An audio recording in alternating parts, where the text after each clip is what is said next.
इस Excel sheet की मदद से जानेंगे कि बिना मिनी टैब के आप एक्सेल शीट में कैसे आसानी से इस एक्सरसाइज को कंप्लीट कर सकते हैं, क्या रिक्वायरमेंट्स हैं और कैसे आप इंटरप्रिटेशन कर सकते हैं। तो दोस्तों, हमने हमारे स्टूडेंट्स की सहूलियत के लिए इस फॉर्मेट को पोर्टल में ऐड किया हुआ है।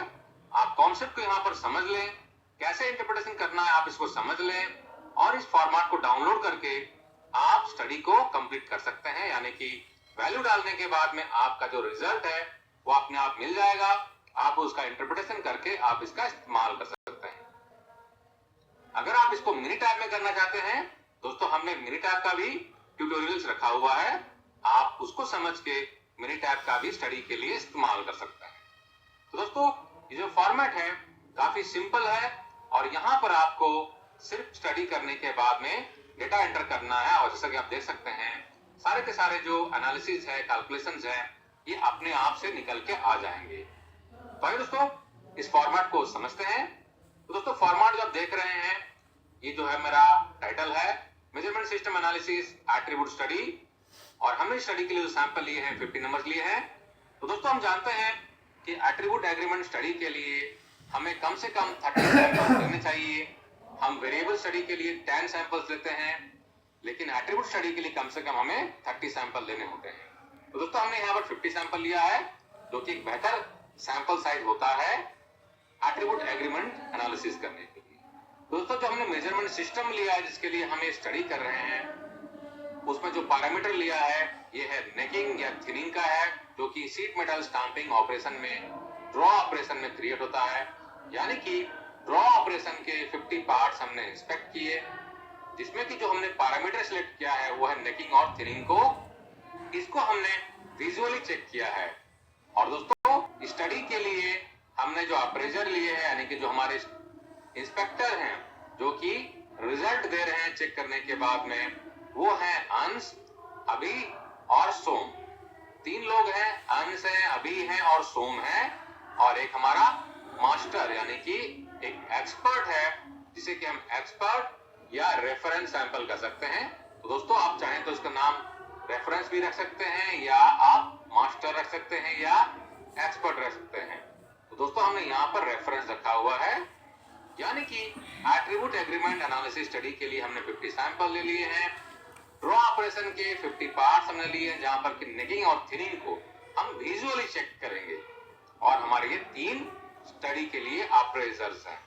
और दोस्तों, आप यहाँ पे चेक शीट में देख सकते हैं कि जो वैल्यूज डाले गए हैं उसमें 1 है और 0 है। ये बेसिकली कोडेड फॉर्म में है। यानी कि कोड का मतलब क्या हो गया कि जहां पर 1 लिखा गया है वो इंडिकेट करता है गुड पार्ट, और जहां पर 0 है इंडिकेट्स नॉट गुड पार्ट, यानी कि रिजेक्टेड पार्ट आप बोल सकते हैं या एनजी पार्ट बोल सकते हैं। तो 1 का मतलब हो गया गुड पार्ट और 0 का मतलब हो गया नॉट गुड पार्ट। तो देख सकते हैं दोस्तों, इस फॉर्मेट में कलर कोडिंग किया गया है, कंडीशनल फॉर्मेटिंग किया गया है, जहां पर कि आपने 1 एंटर किया ये ऑटोमेटिकली ग्रीन हो जाएगा यानी कि गुड पार्ट है, और जहां पर आपने 0 एंटर किया वो येलो हो जाएगा यानी कि नॉट गुड या बैड पार्ट या रिजेक्टेड पार्ट है। तो दोस्तों, देख सकते हैं इस तरीके से काफी सारे ग्रीन और काफी सारे येलो हैं, यानी कि हमारे सैंपल जो है मिक्स्ड हैं। तो दोस्तों, अब इस एट्रीब्यूट स्टडी के शुरुआत के लिए सबसे पहले हम क्या करते हैं, तो दोस्तों इन कंडीशंस को डिटेल में हमने इलाबोरेटली हमारे थ्योरी वाले वीडियो में ऑलरेडी एक्सप्लेन कर दिया है। यहाँ पर हमारा पर्पस है स्टडी को कैसे इस एक्सेल शीट की मदद से कैसे कंप्लीट किया जाए और उसका इंटरप्रिटेशन कैसे निकाला जाए। तो दोस्तों, सबसे पहले हम क्या करेंगे, फॉर्मेट जो देख रहे हैं यहाँ पर जो मेरा कॉलम है, कॉलम ए, यहाँ पर पार्ट का सीरियल नंबर है 1 2 3 है ना, सारे पार्ट्स हैं उसके सीरियल नंबर 50 तक। तो दोस्तों, स्टडी के लिए मैं क्या करूंगा, मेरे जो 50 पार्ट्स हैं उसमें मैं सीरियल नंबर डाल दूंगा परमानेंट मार्कर से। तो दोस्तों, इसके लिए आपको ध्यान रखना है कि नेकिंग और थिनिंग जहां पर मैं विजुअली चेक कर रहा हूं, मुझे ऐसे जगह में नंबरिंग करना है जो पोर्शन हमारे जो अप्रेजर्स है या इंस्पेक्टर्स है या ऑपरेटर्स है जिनको कि मैं स्टडी में ले रहा हूं उनको दिखाई नहीं देना चाहिए। आइडियली कोशिश करें कि वो हिडन रहे। तो 50 पार्ट को हमने नंबरिंग कर लिया। नंबरिंग करने के बाद में दोस्तों हम एक्सपर्ट को कॉल करेंगे मेरे रेफरेंस रिजल्ट के लिए। यानी कि 50 पार्ट को मैं क्या करूंगा, मैं पहले एक्सपर्ट को ऑफर करूंगा। पहले मैं एक्सपर्ट का ओपिनियन, उससे मैं रिजल्ट ले लूंगा, उससे जान लूंगा कि जो 50 पार्ट है एक्सपर्ट किन्हें बोल रहा है ओके और किन्हें बोल रहा है नॉट ओके।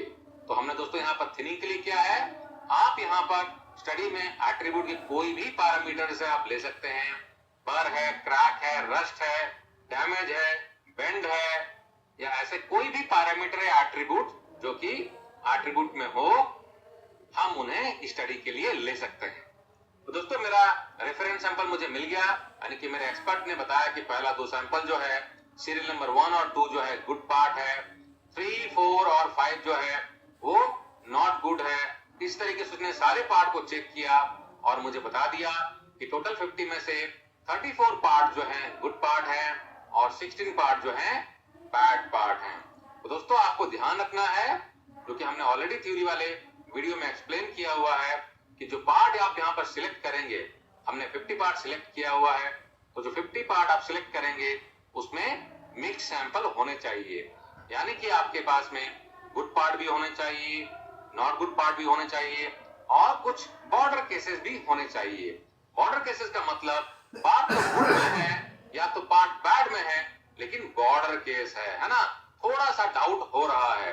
अब चूंकि दोस्तों हम मेजरमेंट सिस्टम की कैपेबिलिटी को समझना चाह रहे हैं, हम जानना चाह रहे हैं कि मेरा मेजरमेंट सिस्टम कितना कैपेबल है प्रोसेस के वेरिएशन को क्लियरली डिस्टिंग्विश करने के लिए, पकड़ने के लिए, है ना। तो इसके लिए हम जानबूझ के इसमें okay part, not okay part और बॉर्डर लाइन पार्ट भी हम इसमें शामिल कर रहे हैं स्टडी के लिए। तो मेरा जो एक्सपर्ट का डिसीजन रहेगा, हमने पहले उसको रिकॉर्ड कर लिया कि मेरा जो एक्सपर्ट है किस सैंपल को क्या बोल रहा है ना। इसका मतलब हो गया दोस्तों, हम इसको मान रहे हैं कि ये सही रीडिंग है, ये सही ऑब्जर्वेशंस है या सही डिसीजन है। अब दोस्तों हम क्या करेंगे, हमारे 3 अप्रेजर हैं और हमने यहाँ पर 3 अप्रेजर के लिए सभी के लिए 3-3 ऑब्जर्वेशन या 3-3 रीडिंग लिए हैं, यानी कि एक ऑपरेटर जो है, एक इंस्पेक्टर जो है वो 3 बार रीडिंग देगा। अंश का 3 रीडिंग है, अभी का 3 रीडिंग है और फिर सोम का 3 रीडिंग है। लेकिन एक्सपर्ट जो होता है वो एक ही बार बताएगा कि मेरे जो 50 सैंपल है उसमें से कौन से ओके हैं और कौन से नॉट ओके हैं। दोस्तों यहाँ पर जो हम हर एक अप्रेजर का 3 बार रीडिंग ले रहे हैं, सभी को एक ही बार में 3 रीडिंग नहीं लेना है ना।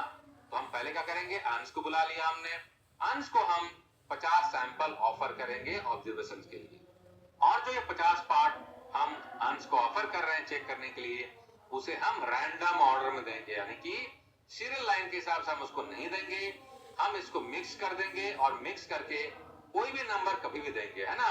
लेकिन मुझे मालूम होना चाहिए कि मैं कौन सा पार्ट उसको दे रहा हूं चेक करने के लिए, और जो भी वो डिसीजन देगा मेरी ऑब्जर्वेशन उस सीरियल नंबर के अगेंस्ट में ही रहेगा।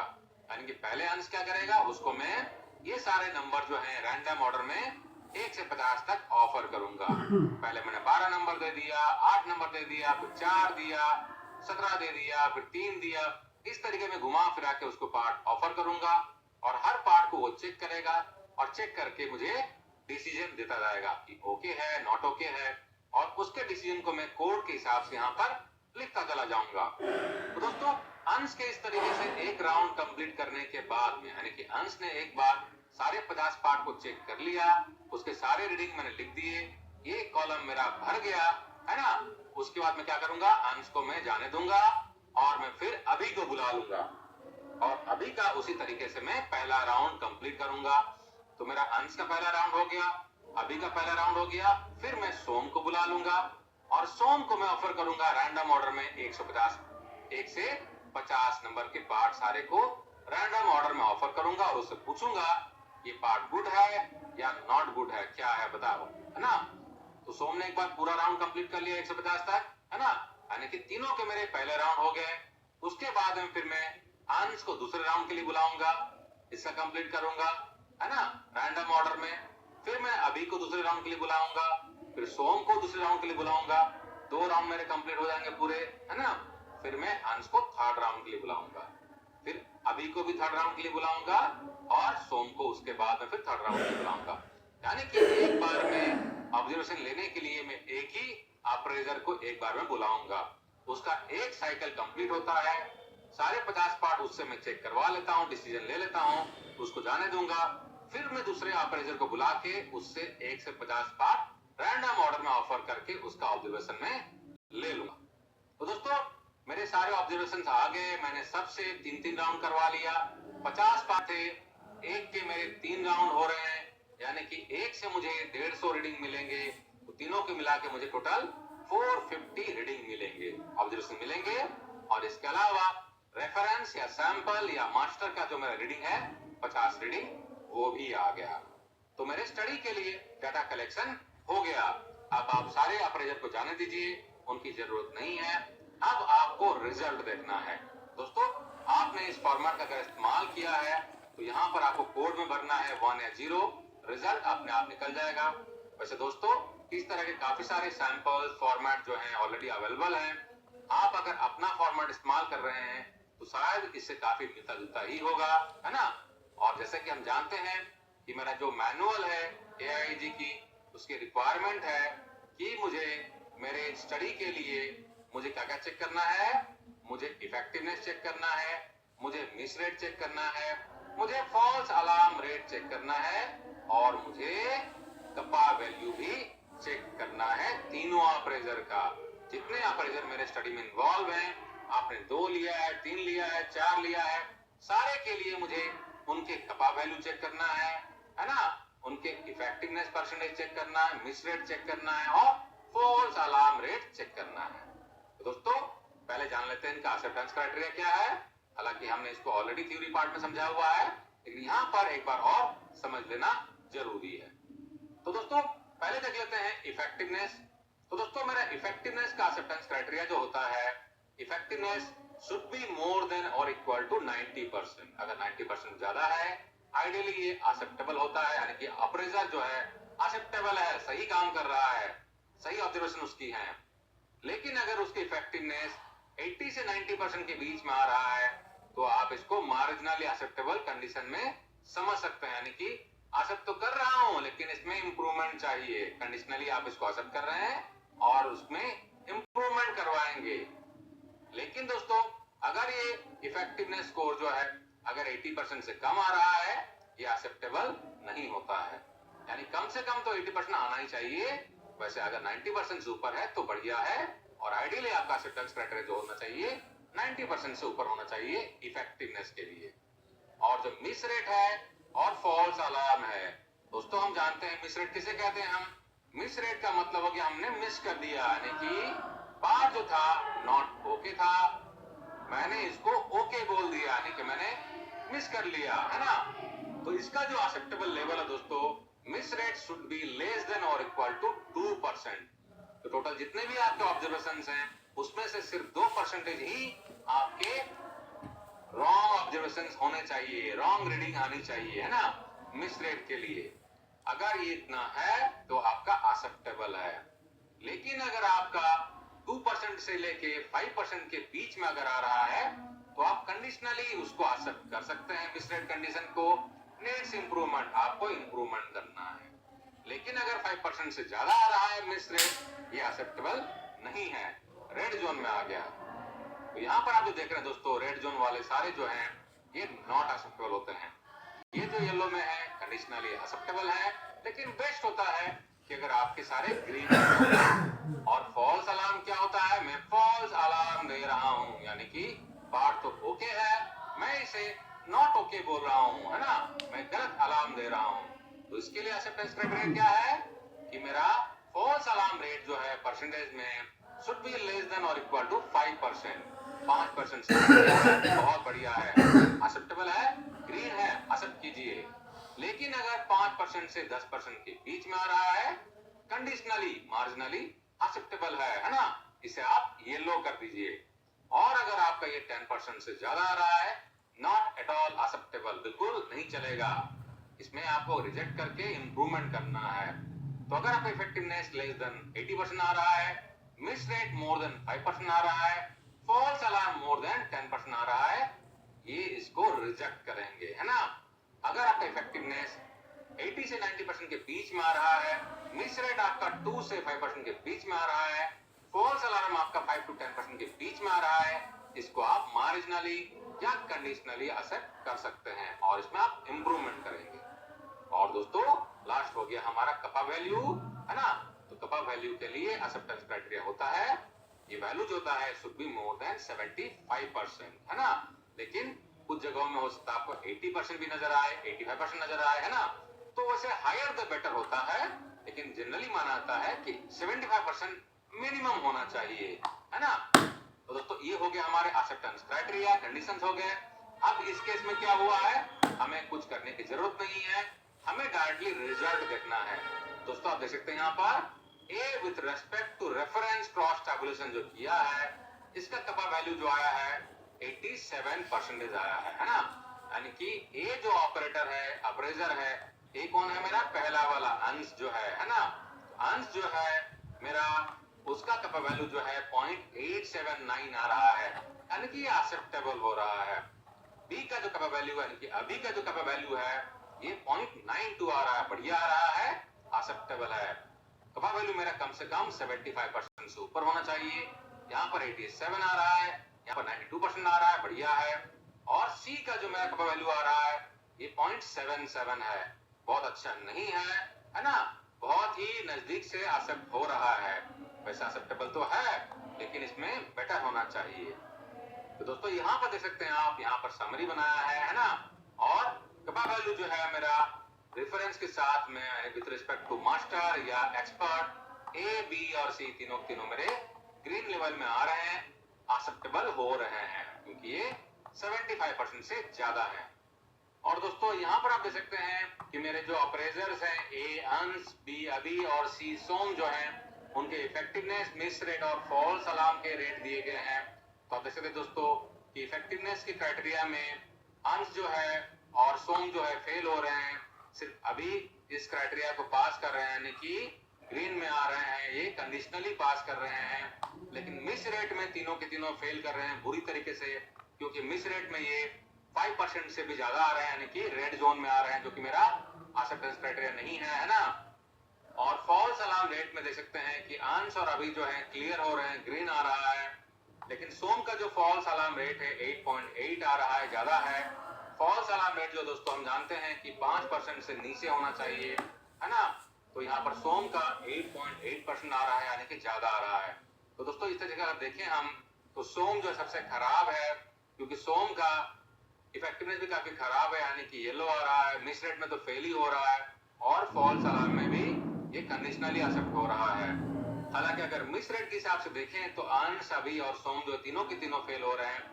दोस्तों ओवरऑल हम यहाँ पर ये कंक्लूड कर सकते हैं कि तीनों के तीनों मेरे जो इंस्पेक्टर्स हैं या अप्रेजर्स हैं बहुत अच्छे नहीं है।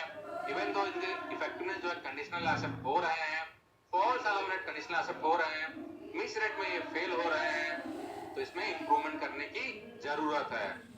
हालांकि इनका कपा वैल्यू जो है ये इसमें क्लियर हो रहा है, लेकिन जो सी का जो कपा वैल्यू है, सोम का कपा वैल्यू जो है ये बहुत ही मार्जिनली क्लियर कर रहा है। तो दोस्तों इसे कंक्लूड होता है कि सोम जो है सबसे खराब है, 3rd लेवल में आ रहा है। अंश जो है ये 2nd लेवल में आ रहा है। अभी जो है सबसे बेहतर है, लेकिन फिर भी उसका मिस रेट काफी खराब है, जो कि एक्सेप्टेबल लेवल में नहीं है, यानी कि सारे के सारे जो अप्रेजर्स है उसमें इंप्रूवमेंट करने की जरूरत है। तो उनको आपको ट्रेनिंग प्रोवाइड करना है, और ट्रेनिंग प्रोवाइड करने के बाद में आप उनसे दोबारा एमएससी स्टडी करवा सकते हैं। या तो अगर उनको नेकिंग को समझने में दिक्कत हो रही है, जिस पैरामीटर को समझ रहे हैं उसके लिए अगर वर्क इंस्ट्रक्शन बनाना है, उसको समझने के लिए, डिफाइन करने के लिए, तो वो करवा लीजिए। अगर उनको थिनिंग नेकिंग दिखाई नहीं पड़ रहा है साफ, उसके वजह से कोई दिक्कत हो रही है, तो उनको मैग्नीफाइंग ग्लास प्रोवाइड कर लीजिए। या तो आप उनके आंखों को भी चेक करवा लीजिए, कहीं पर इन तीनों के आंखों में कोई दिक्कत तो नहीं है, उनको साफ साफ दिखाई पड़ता है कि नहीं दिखाई पड़ता है, वगैरह वगैरह। तो ये सारे आपके एक्शन हो जाएंगे दोस्तों। एक्शन लेने के बाद में, ट्रेनिंग करने के बाद में आप दोबारा स्टडी करके उसको आप उसका इंप्रूवमेंट चेक कर सकते हैं। तो दोस्तों मैं आशा करता हूं कि सिंपल फॉर्मेट से आप एमएसए के एट्रीब्यूट एग्रीमेंट एनालिसिस स्टडी आप आसानी से कर सकते हैं। तो दोस्तों वर्ल्ड हेल्थ इंडिया की तरफ से आपको शुभकामनाएं। टेक केयर दोस्तों, जय हिंद।